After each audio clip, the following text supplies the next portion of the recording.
Halo, gue Ari dari Bonang Yuskar. Selamat datang di vlog gue. Vlog yang akan membahas mengenai seluk-beluk mobil bekas. Mari kita keker.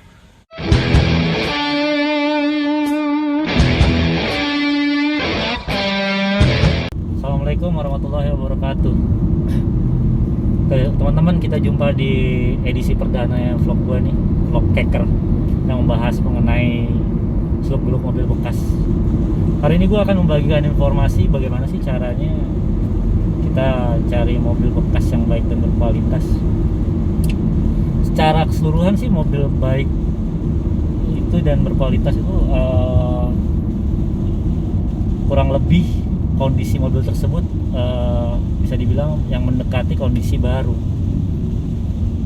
dalam tanda kutip ya. Artinya ya bukan baru seperti baru banget, tapi kekurangannya tuh seminor mungkin lah, sedikit mungkin gitu. Nah, hal apa saja sih sebetulnya yang perlu diperhatikan dalam kita mencari mobil bekas?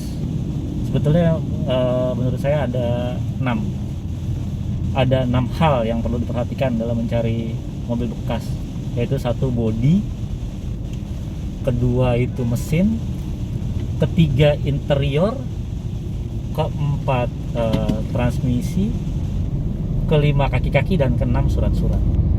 Nah, untuk di vlog perdana ini gue akan membagikan cara-cara melihat bodi mobil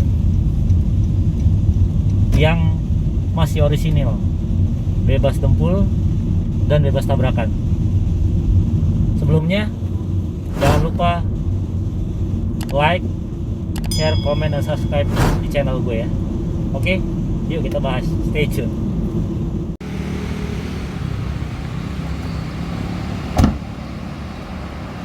Jadi teman-teman, untuk mengetahui bahwa mobil itu bodinya masih kaleng atau tidak, ada beberapa cara. Cara yang pertama adalah kita bisa mengetok-ketok bodi ini dan mendengarkan suaranya. Karena suara baja atau besi itu dengan suara dempul sebetulnya beda ya. Hanya saja kalau untuk mobil Eropa yang plat bodinya itu tebal, terkadang saru antara mobil ini sudah terkena dempul atau belum, atau full kaleng masih. Tapi saya ada satu tips lagi bagaimana caranya untuk mengetahui bahwa mobil ini benar-benar full kaleng, yaitu simple, dengan magnet kulkas. Karena magnet kan pasti nempel untuk di plat bodi ya, karena plat bodi itu kan biasanya mengandung baja atau besi lah, kurang lebih begitu. Seperti ini. Dia akan nempel kalau bodinya memang masih full kaleng dan tidak ada naik dempul lah istilahnya. Kalau untuk mobil Jepang sih yang bodinya nggak terlalu tebal, sebetulnya hanya dengan seperti ini mungkin masih terdengar ya. Tapi kalau untuk mobil Eropa yang plat bodinya tebal itu agak-agak samar sih. Oh, gimana mobil ini sudah terjadi crash atau belum ya? Gua akan informasikan cara-cara melihatnya. Ini adalah istilahnya namanya bullhead ya, kalau nggak salah ini namanya bullhead ini. Di setiap mobil ini ada yang namanya las titik. Nah, di sini bisa kita lihat untuk di bullhead ini, jika terjadi tabrakan atau crash itu, salah satunya indikasinya adalah jika bulatan-bulatan las pabrik ini sudah tidak berbentuk bulat sempurna seperti ini. Salah satunya.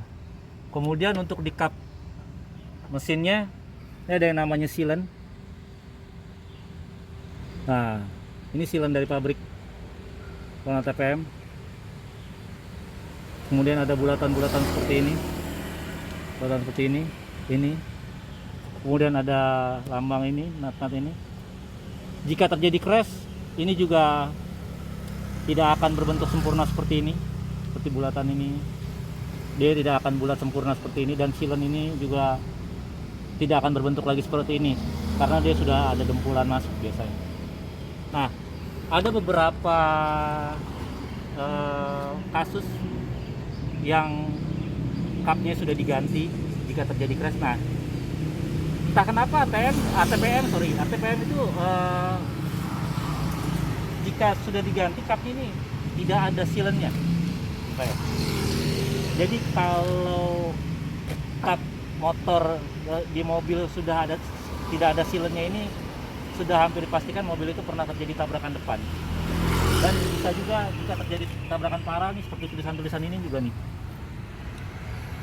ini akan tidak ada, mungkin bisa jadi tidak ada karena tanah dempul. Kemudian ini silen-silen ini dan las-las titik, kemudian ini batang-batang chassisnya ini masih sempurna ya, karena ada nut-nut ini jika terkena dempul. Nah ini juga penting untuk dilihat, tidak akan kotak seperti ini jika terjadi crash,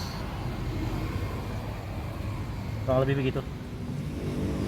Terus untuk tabrakan samping bisa terindikasi dari belakang silen-silennya.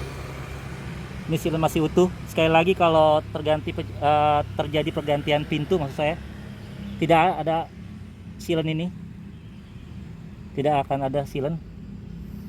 Terus sekali lagi, ini nut ini, terus las titik, nut ini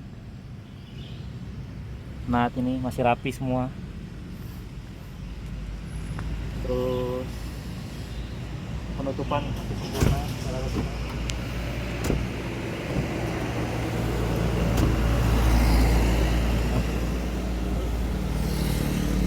Lihat tulangannya di sini masih rapi, nut ini masih rapi sampai sini, nutnya masih sempurna. Oke, dan ini bulatan-bulatan ini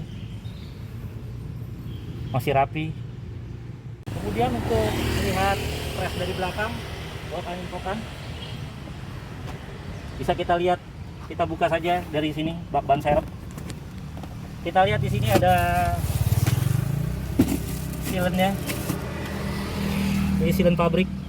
Jika sudah terkena crash, tidak akan ada ini, dan nut ini. Sekali lagi, ini nut ini penting untuk diperhatikan, teman-teman. Karena ini indikasi bahwa mobil ini pernah tabrakan, bisa dilihat dari nut yang rapi.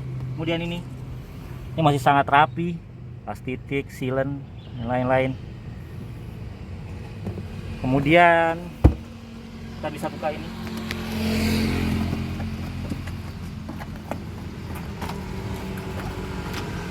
Las titik ya, ini masih rapi, teman-teman. Karena jika terjadi tabrakan dari belakang, las titik ini tidak akan sesempurna ini.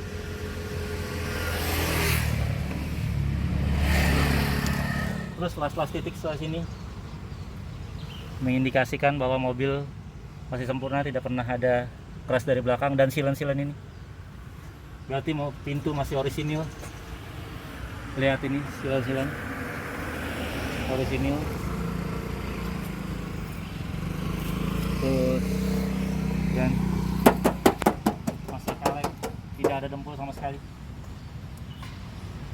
Kemudian bisa dilihat untuk kaca, di setiap kaca ada Honda.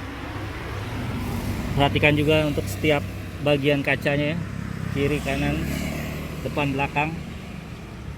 Jika terjadi ganti kaca, biasanya ya ada yang original, ada juga yang cuma biasanya ada yang KW ya, aftermarketnya, karena harga lebih murah. Nah, bisa dilihat dari mereknya. Nah, teman-teman, demikian tadi bahasan kita mengenai bodi mobil untuk mendapatkan mobil yang baik, berkualitas. Gimana? Selanjutnya gue akan bahas mengenai mesin, transmisi, kaki-kaki, dan lainnya di vlog gue berikutnya. Jangan lupa ya, like, comment, dan subscribe channel gue supaya gue semakin semangat untuk membuat konten yang berisi informasi mengenai mobil-mobil bekas. Sampai ketemu lagi ya. Assalamualaikum warahmatullahi wabarakatuh.